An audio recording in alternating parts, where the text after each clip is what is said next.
looks like a picture postcard. I mean, it is a picture postcard. When it has snow on the roof, it's just a wonderful house for, when you look at it, you know it's a great place to spend Christmas.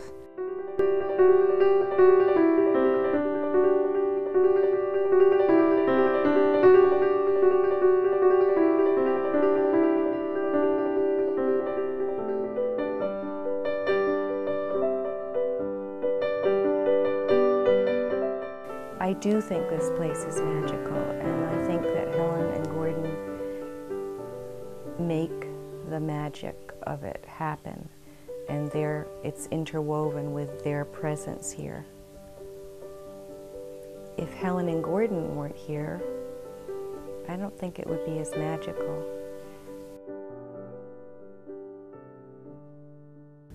The house at the end of Halstead Lane is the perfect anecdote to everything that was topsy-turvy in their life. And over the years, I mean, it kind of grew the way they grew. I mean, it became more and more an anchor to their lives, and not just their lives, but the lives of their children, and the lives of their children's children, and all their friends.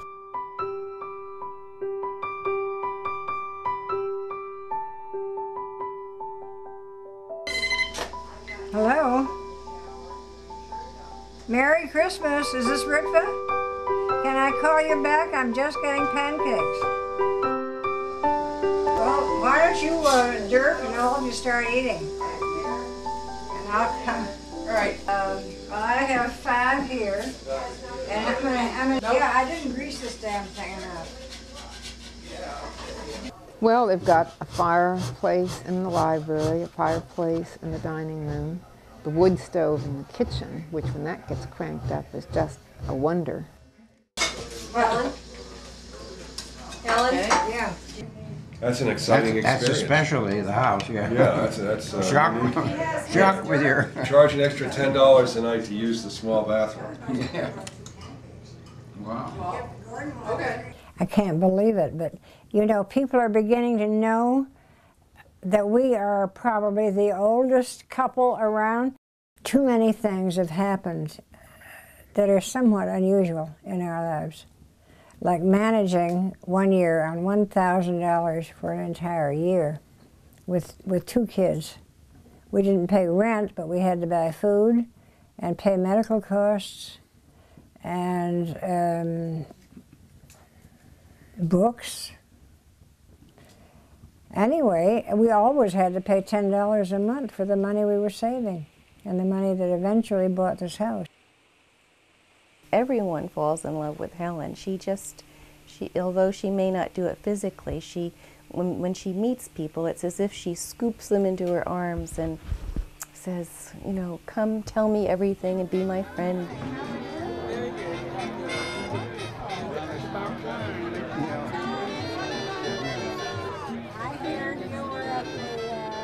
Alpine slide. Yeah. Did you like it? It's like they deny that it. I'm looking for a martini. I have always been a social person. I like people. I always liked people, so I always had friends. I never had any money, so I never had the best clothes. I was a sociology major, partly because it was one of the easier things to do in college, and I was not a big student. I never was a great student, but I was also a great humanitarian, and I was always crazy about people. So sociology seemed to fit. I can very well remember never knowing Gordon, but seeing him standing alone in his bare coat, which went down to the ground, and this red hair on top.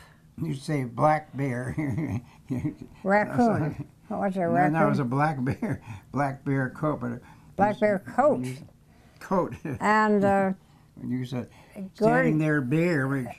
bareheaded, with your red hair showing. I was attracted to her because obviously we had many interests in common, and I was greatly impressed with her personality and her interest in people. She had a lovely smile, which made a very considerable impression on me. So he didn't interest me then at all, but it wasn't until we were sitting it was winter time, and we were both sitting in the living room of the man who was executive secretary of the YMCA. There must have been just 15 or 16 of us there. And Gordon came over to me at the end of the meeting and said that he had a taxi coming for him. Could he drop me off? And then he proceeded to help me put on my overshoes. What? The one and only time in my life. So anyway, I accepted his invitation, and he took me in the taxi to my house, and I got out and thanked him, and went into the house with my heart pity-patting, and my mother was there, and I told her, and I really did think that the telephone would probably ring sometime in the near future, and that I would hear from him again, but it did not ring. And I waited and waited and waited, and there was no word from Gordon. So that was the end of that, I thought. And Gordon calls me on Wednesday. The weekend is supposed to start Saturday afternoon, and everybody I knew was going, and I knew darn well he had already asked other people. And so therefore I'm not his number one choice, and I couldn't decide whether to say I was terribly sorry, but I was busy. But I was really dying to go, so I thanked him very much, and I went, and we fell in love that weekend. Somebody said to me the other day, wasn't the first year of your marriage very difficult? And heavens no. First year of my marriage was marvelous, because we traveled. I guess we must have traveled on money that was given to us as wedding gifts. Instead of giving us presents to open, they gave us envelopes to open. And so when Gordon and I were married, we had a free honeymoon because Gordon was chairman of a conference, and I went as his bride, very embarrassed to be the bride of the chairman. And then we went to visit my aunt and uncle, Aunt Wealthy and her husband, Uncle Don, and they had already schemed that we should not go to Cairo. And he just felt very strongly that new blood was needed in India. And so we visited them on our honeymoon. And so anyway, we were very easily persuaded to be nice to live in a country so far away with relatives in the same country. And we didn't know the difference between going to Cairo and going to Lucknow, India. So we said, sure, we'll go. So to go, we had to go into the Board of Foreign Missions of the Methodist Church. Well, my mother's father, my grandfather, had gone to Italy under the Board of Foreign Missions. Aunt Wealthy had gone to China under the Board of Foreign Missions. My uncle had gone. I mean, it's all a big deal. We didn't know. I mean, we're missionaries, but we don't know the difference until we get out to India and discover that we're missionaries. So then we get on the train, and we're now headed for Lucknow. It's an overnight, so we had to go shopping before we get on the train to buy bedding, because we're going to sleep on the train. And when you go second class in India on the train, you take your own bedding. So we had our own bedding, and we had a meal on the train in the dining room, and then the next morning we arrived in the city of Lucknow. And when the president of the college, Dr. Chitamber, met us, first his name is Dr. Jeshwant Chitamber, he met us and he said, "You are in luck now." India had very few automobiles. It had cows walking around the main streets of the town. It had people of different skin color who were wearing colorful costumes. The men wore lots of white pants and white shirts over them that were not American-style shirts, but Indian shirts called kurtas. And there were lots of beggars, lots of flies, lots of people who certainly looked poor, and horse-drawn vehicles, once in a while an automobile, but basically it was, and there were of course beautiful flowers and beautiful trees, and of course Bombay is on the ocean. So there was much to see. It was totally different from the Syracuse, New York I had come from. Well, I'm a bride. I am the niece of the bishop. I am wearing, the skirts in 1928 were knee-high, and the ladies of India in their saris made me look at myself and wonder how I must look to other people. Fortunately, my legs were fairly well shaped, so there was no embarrassment about that.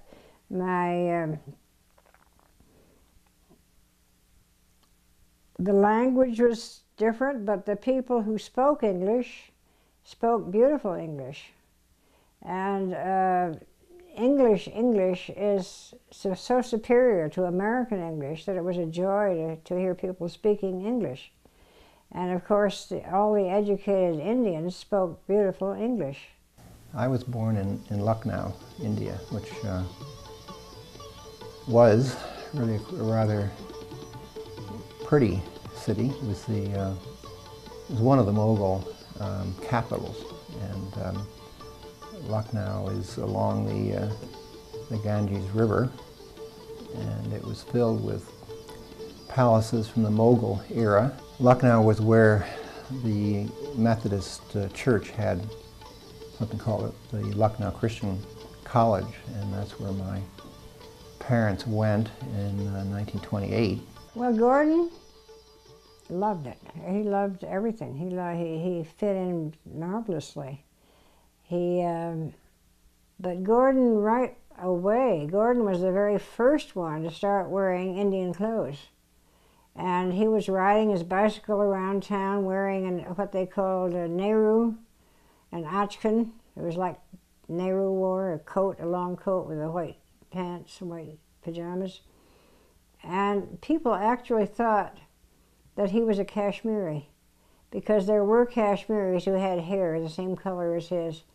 And so people loved him. They loved him, and they loved him because he got out with the boys, and he tried to be a brother to them. Of course, there was the issue of imperialism. One of the great issues that had been a major cause for World War II was the continuation of empires in the world, and the abolition of empires. It was one of the great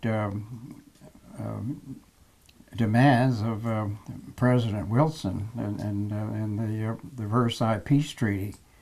This was one of his major points to have empires abolished, and so we were, of course, greatly concerned about that. And we also were very aware during college of the importance of Gandhi and what he was doing to bring about the independence of India using the nonviolent strategy, and this was a development that had a great deal of appeal. That allowed him to explore India and get involved with what was then the great social and historical event of the time, which was the Indian independence movement, which was just right then at the absolute height. I think they were physically in India for the Gandhi's famous Salt March, and of course for all the points in that era when Gandhi was put in jail and Nehru was put in jail and so on. Of course, they'd been active in, I'm sure, both at high school and college in the Christian youth movements of that era, and they were particularly, I think, strong in the 20s and 30s in the United States.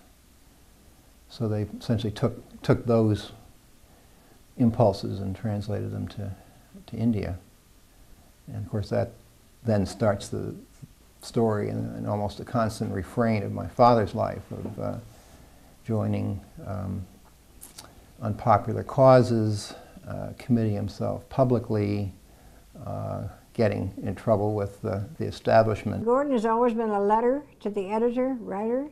He has a book now with 68 years of letters. He's written letters in Honolulu, in Texas, in White Plains that were published in the New York Times. All over Vermont, he's known as the letter to the editor-writer, so he was doing it way back in India. And he was writing letters criticizing the missionaries that were published in the missionary paper. There were a series of 10 letters. So everybody now knows where Gordon stands. Although he came from a neutral home life, and he came from Haverford College, where his interest in the outside world, as far as I can tell, was nil. When he got to Syracuse University, something sparked his interest in the world. And so when he got to India, naturally, Gandhi, being on the front page of the paper and striving for independent India, was the thing that took his mind, very definitely. And Gordon talked a lot about Gandhi. The more he knew about Gandhi, the more he admired Gandhi. The more he told the students to watch Gandhi and follow him. And Gordon was, he was ready to be writing his manifesto, which he eventually did, and be asked to leave. However, if I had been there, I would have. I'm more conservative than Gordon is. I'm more practical than Gordon is, and I was not there at the time he wrote the manifesto.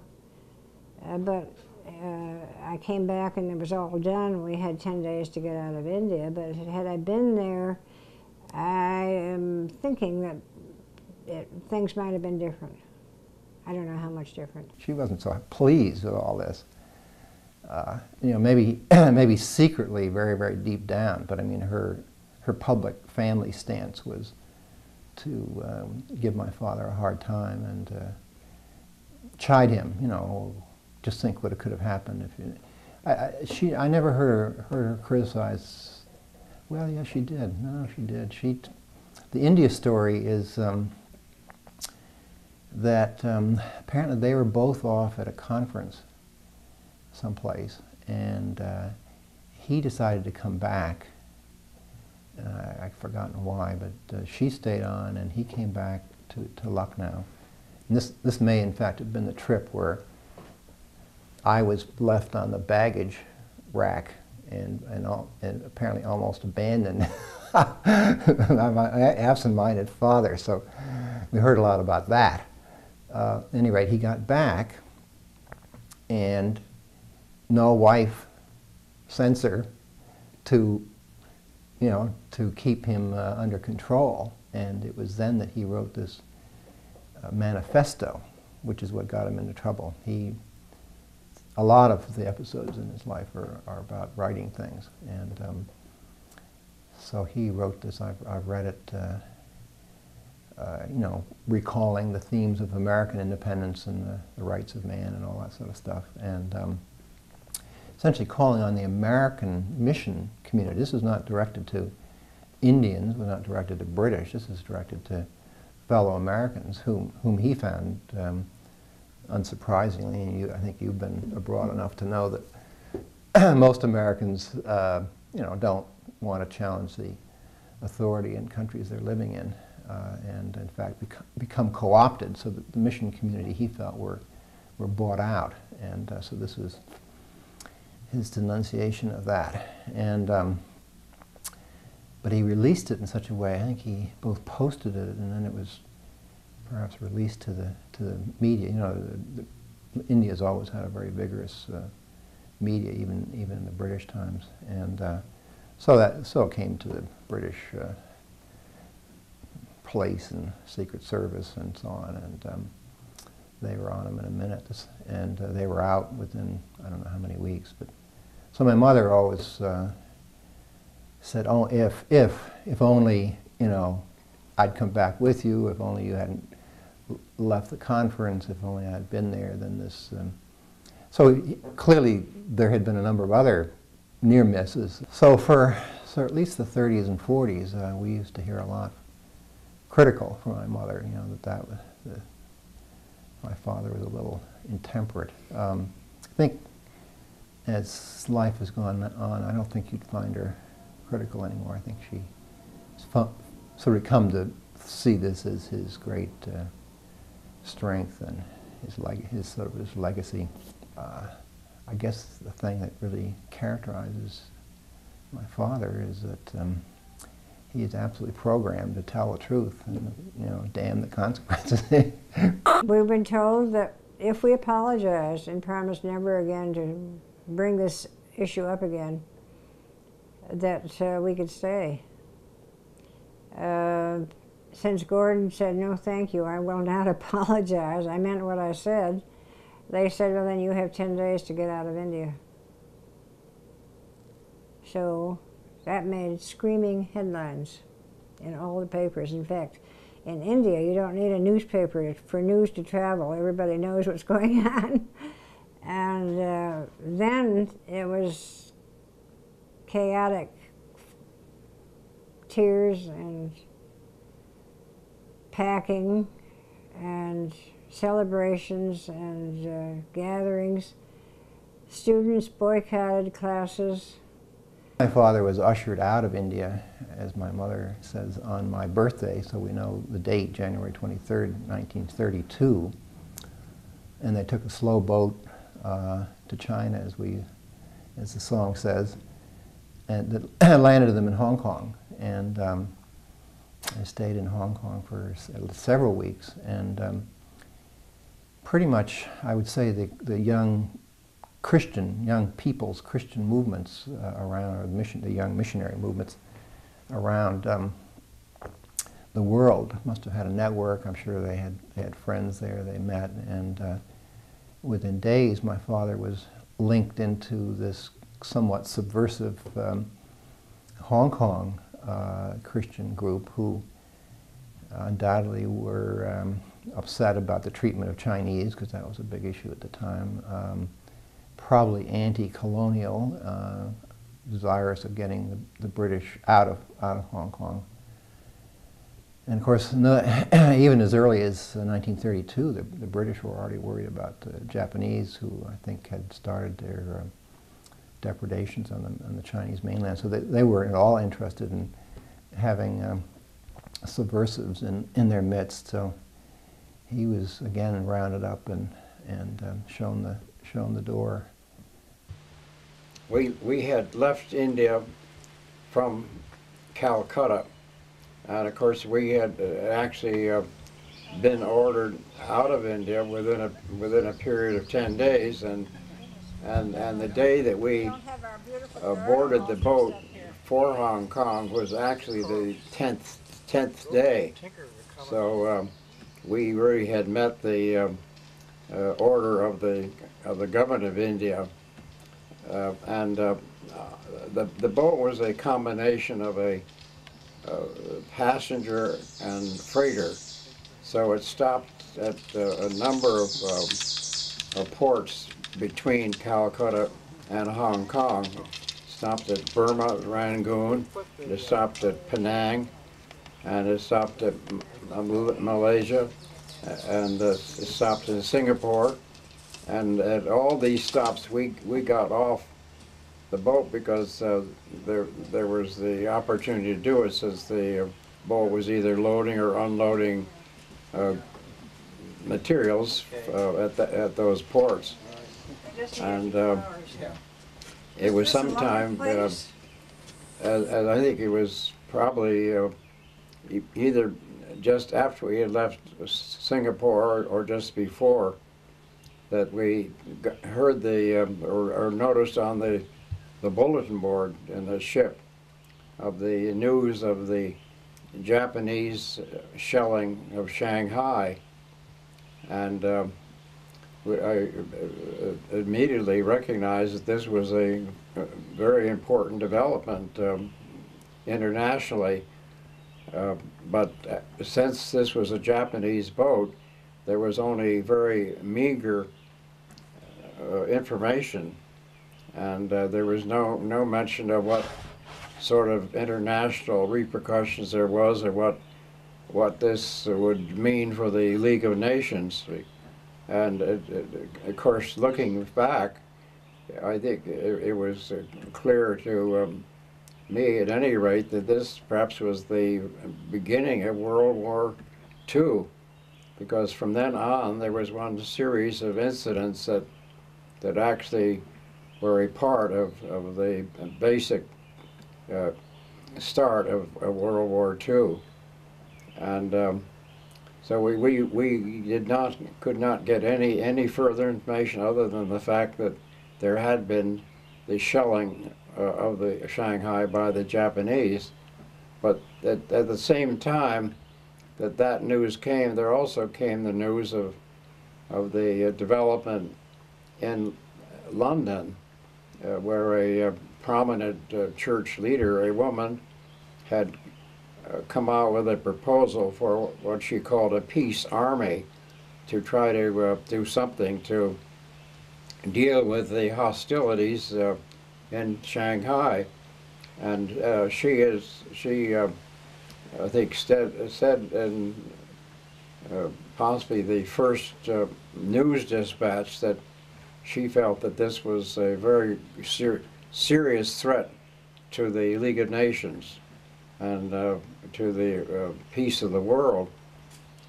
So when we read this news dispatch, I was immediately interested, because I, of course, had been very much influenced by the Gandhi efforts to outlaw war and to stop violence between the nations, and I wondered if in some way this woman may have been influenced by Gandhi in making such a proposal for a peace army. But when we read this dispatch on the ship, I was very anxious to know more about it, and so that as we were nearing Hong Kong, I was looking forward to seeing what the Hong Kong newspapers might have in explaining more of the details and what would be involved.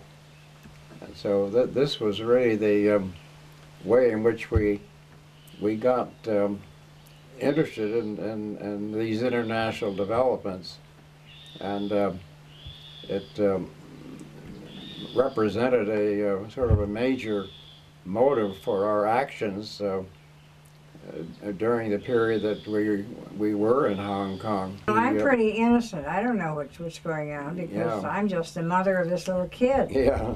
And the police did come the next morning, and actually what they were looking for was incendiary material that Gordon might have with him regarding what's going on in India. Perhaps they thought I had some connection with the revolutionary groups in India who wanted me to, when we got back to the United States, to send some arms to use in the freedom movement. Anyway, I have in my mind a very clear picture of your looking. You didn't have anything really, but you did have you did have a couple of books that we have with us now. No. That they might not like. So Helen has the books in one arm, and she has her child in her other arm. Yeah. And there's a back door to this bedroom we occupy, and I am running out the back door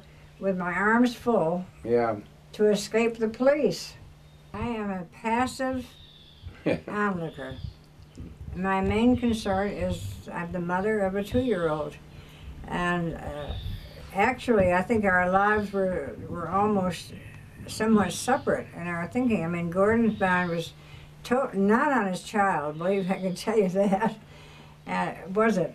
You were not thinking about being a father at that Well, point. Not really. yes, I think so. Well, but you were really I mean, these interested other- in the world out there, and these other developments have had sort of since I am a obscured everything mother, else. my concern is my child. So I think we were two people married to each other with our minds set in different directions. I don't remember being, only as Gordon spoke to me about these things, I was very sympathetic and believed everything he was doing. I agreed with him, but I had no initiative in anything he did. So when Gordon says we, it really was Gordon, not, I mean, I'm just a little bystander sitting around. Yeah. That's the family mythology that he was teaching social studies in Bronxville, New York, which was then notoriously WASPy. I guess it's not anymore, but I guess in 1936 it was, or 37, it was pretty WASPy. And he was teaching his lily white 11th and 12th graders about some of the seamier sides of American history that they weren't exposed to in Bronxville, and would take them on field trips into New York City, to the East Side, Hell's Kitchen, Bowery, I guess. I mean, all of which were really interesting ethnically in those days, but certainly were poor during the Depression, and were exposing these kids to something that they certainly didn't see in Bronxville, New York. And apparently this was something that was not appreciated by at least some segments of the population in Bronxville. And so my understanding is that my dad was literally run out of town. That's family mythology. I was only 4, I guess, so I don't remember it very well. I don't remember it at all. We say run out of town, huh? Well, the family mythology is that some representatives from the American Legion came to the front door and he went out the back. And how we all got packed up and left, I'm not sure. But it was, it was a, sort of get out of town quickly. I moved 17 times before I went to Yale. When I've gone back a number of times and counted carefully, it doesn't quite make 17, but it is 14. And you have to recognize that each of those is at least one job change for my father. Now, once we moved to White Plains, we didn't move anymore. But my father must have gone through another eight jobs easily after we landed in White Plains. So just off the top of my head, I'd say 20 at least. Well, at one time,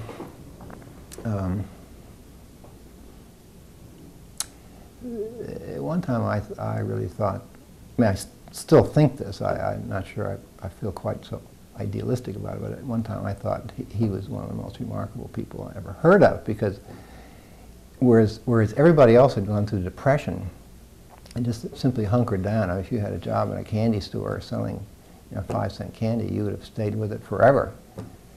But in the middle of the Depression, my father is going north and south and to school and in and out of school. He actually, he went after his master's degree at Michigan, and then he went to Bronxville and a high school job, and then Florida Southern. Then he entered Columbia University, enrolled for a PhD, and we went off and lived with at Wealthy in Hingham, Massachusetts. So my father got his coursework done for a PhD. So you can see he was always struggling toward respectability. I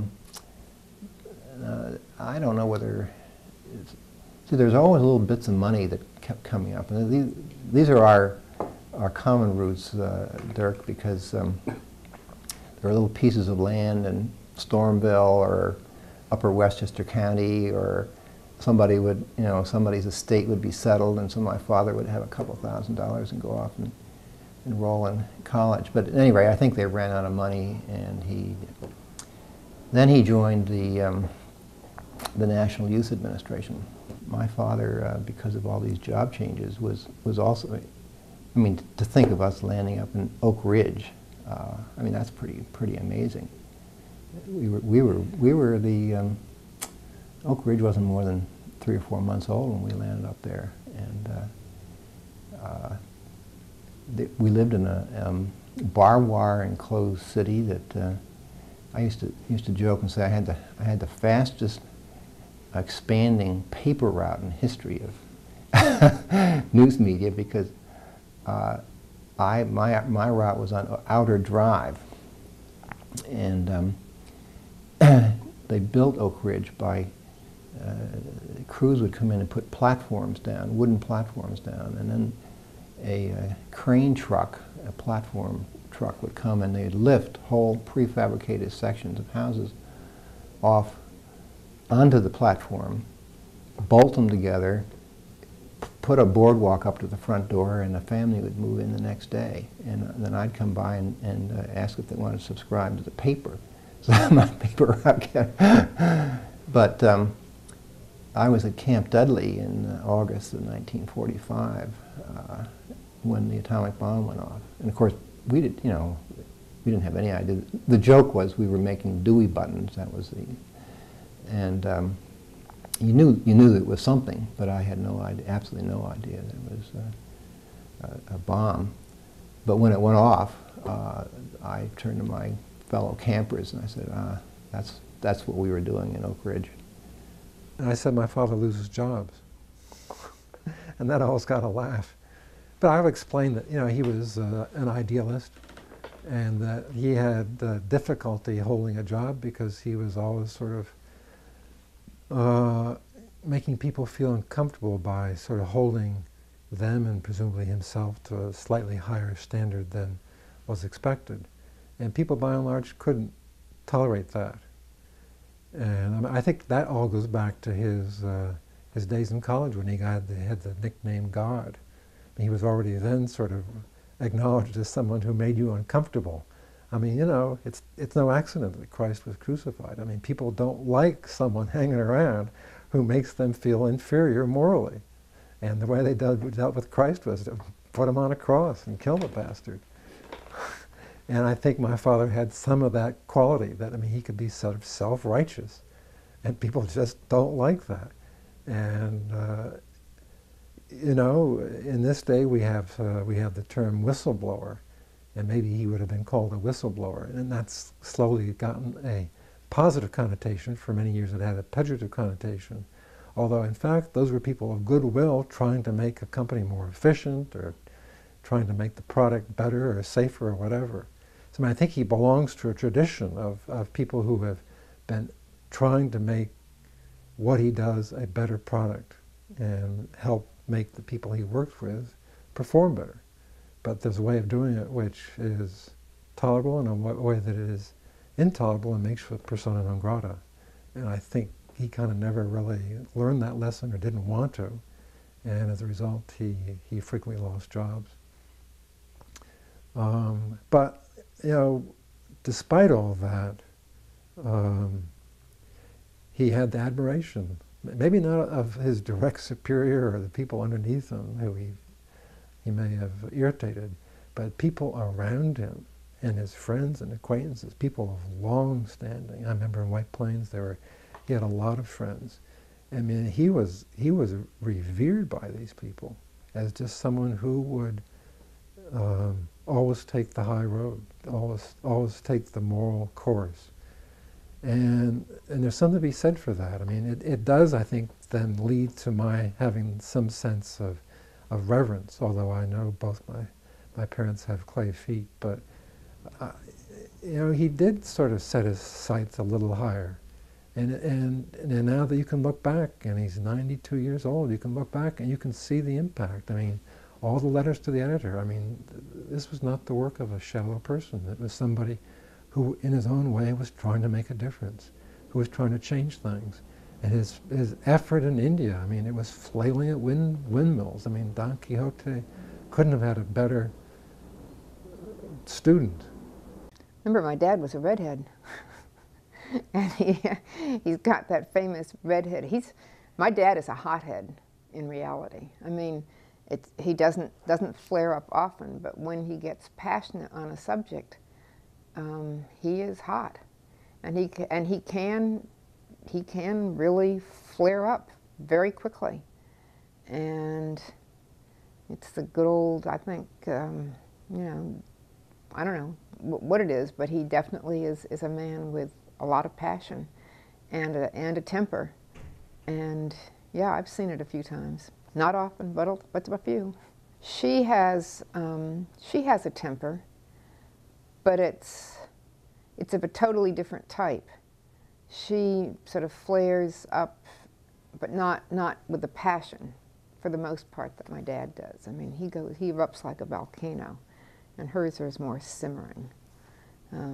Probably lasts longer than his does, more sustained, but is not nearly, has the white heat to it that his does. I must tell you about the time I was the very maddest at Gordon.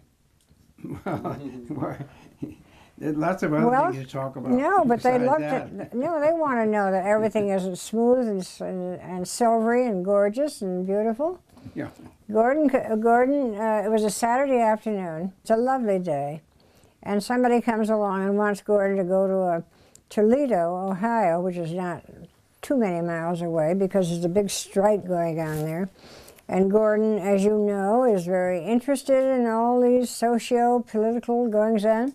And I was very happy to have him go. Everything was calm and gorgeous at the house and in our apartment. And what was not calm and gorgeous was the phone call that came late in the afternoon, say 4:30.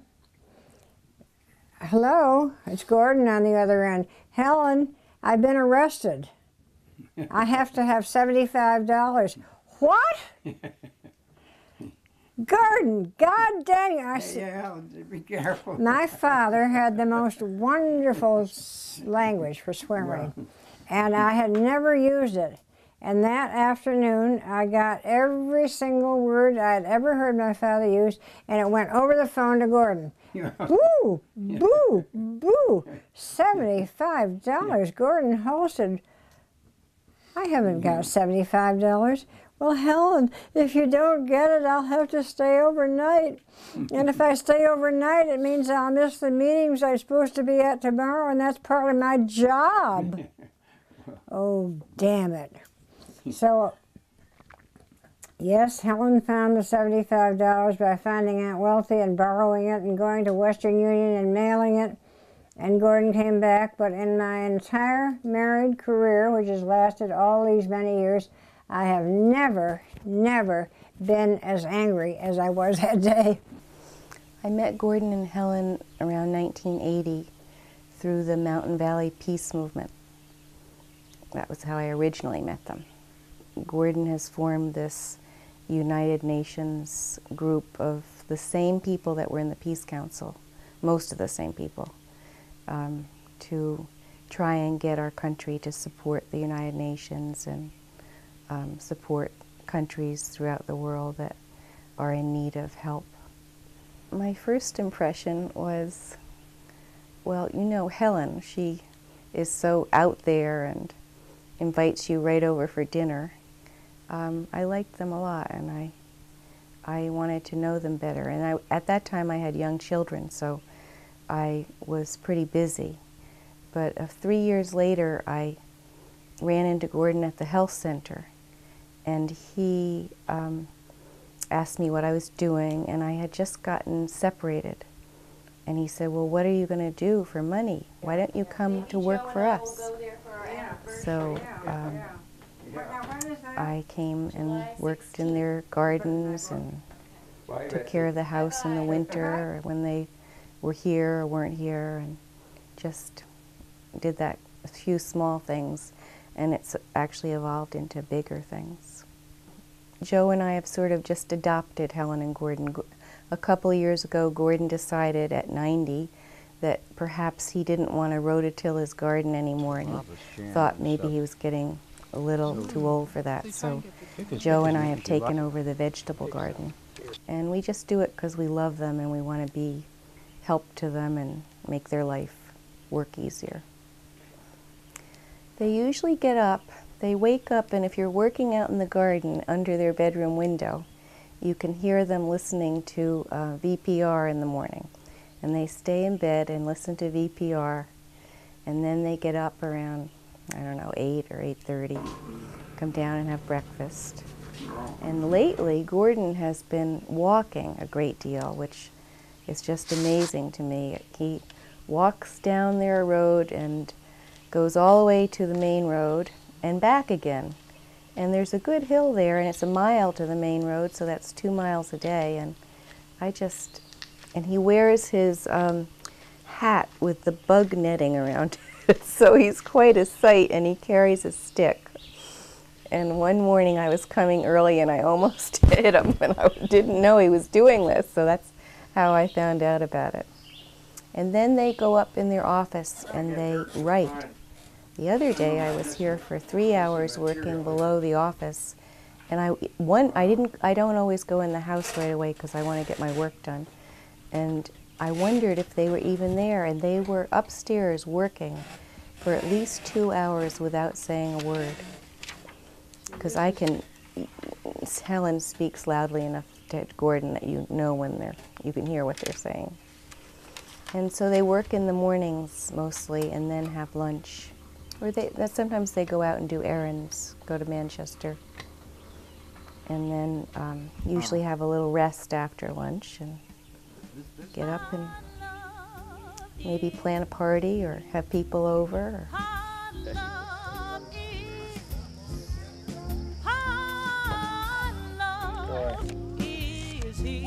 Oh, you're not putting on all the names. Tonight, let me tell ya. Victoria.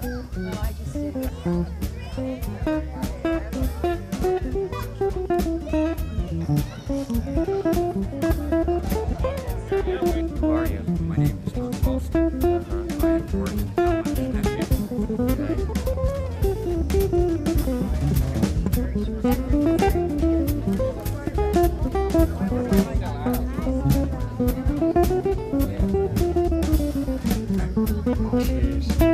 Gordon's book is going like hotcakes today.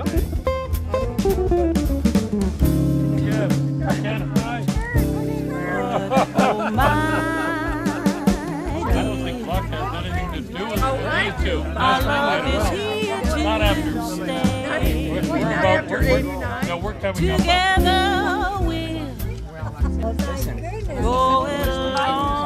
Why don't we all have dinner, and then we'll toast the bride and groom.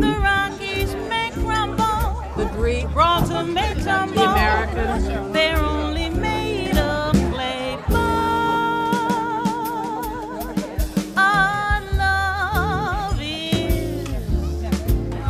Our love is. Our love. I would like to offer the very first toast to my mother and father, who have been a constant inspiration, a constant support, and have given me unqualified love. And for that, thank you, Mom and Dad. Now, I actually could talk reams about my beloved wife for life. There's just been no limit to what I could say. But my toast is in 3 parts. The first is a toast that I would give to her for putting up with a husband over 70 years who has mainly pursued causes rather than like proper husbands, diligently working at regular jobs, earning some good money, and putting money aside for the future. But instead, I have been pursuing causes. Now, an example of this was just happened yesterday. But all the rest of our people here were busy helping to put up these canopies and put the tables in place and all the other details. Where was I? Not joining them. I went off and joined a 90-mile 6-day walk to abolish nuclear weapons. and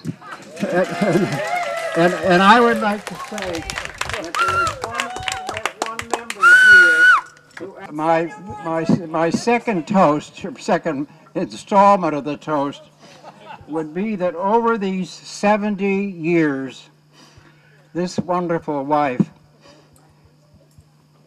was a solid and strong anchor of our family. She has kept us firmly anchored with love and values, and to her goes most of the credit for our 3 remarkable children.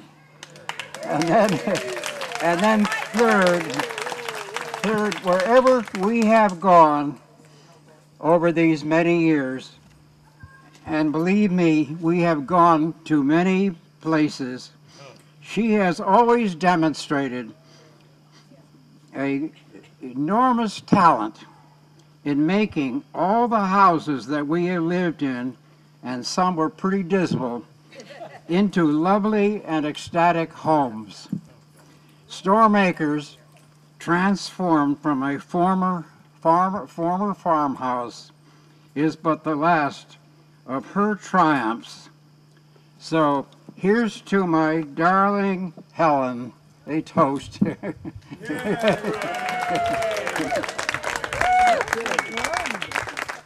that was good, wasn't it? Wasn't that good? Well, that was me he was talking about. It was a lovely Sunday morning, and he asked me if I would marry him.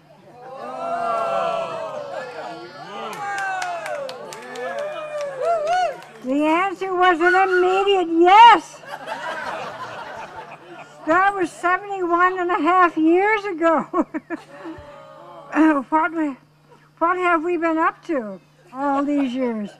Well, I'm proud to say that the idealistic Gordon I fell in love with on our first date is still the idealist. Yesterday, as he told you, at 93, he went to Springfield to join the group who were greeting the anti-nuclear walkers who had been 5 long days on the road as a protest, and he walked some too.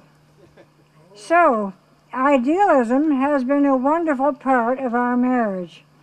It has caused some problems, of course, but somehow there was always a solution and a sense of humor to make it all feasible.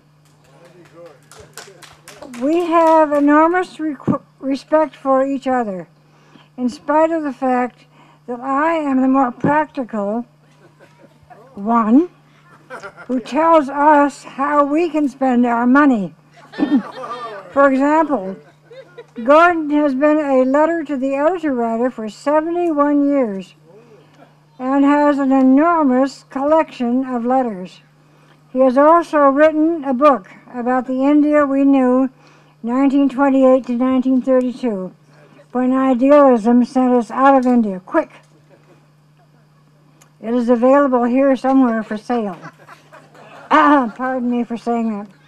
He has shown his respect for me in many small ways. But let's face it, he needs to be reminded of jobs to be done once in a while. You got it. His mind's out there right now in Sudan. But we are proud of him. We are both proud of his kids.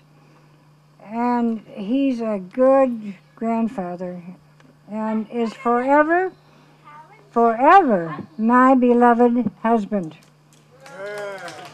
who now gets breakfast 6 mornings a week.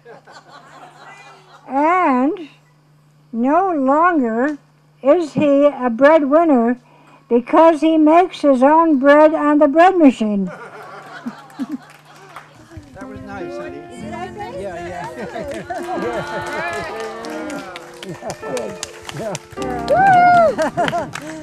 Very good. Very good.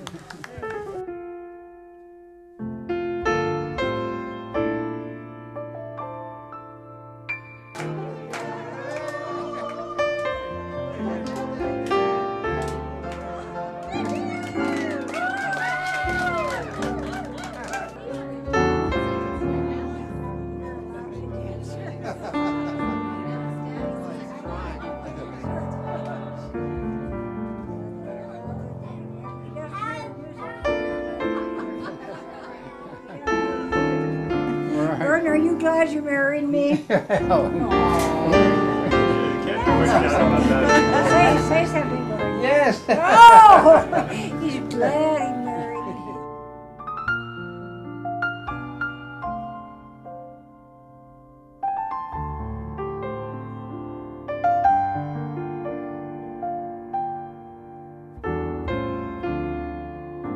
I want to tell him something about that summer of 1938.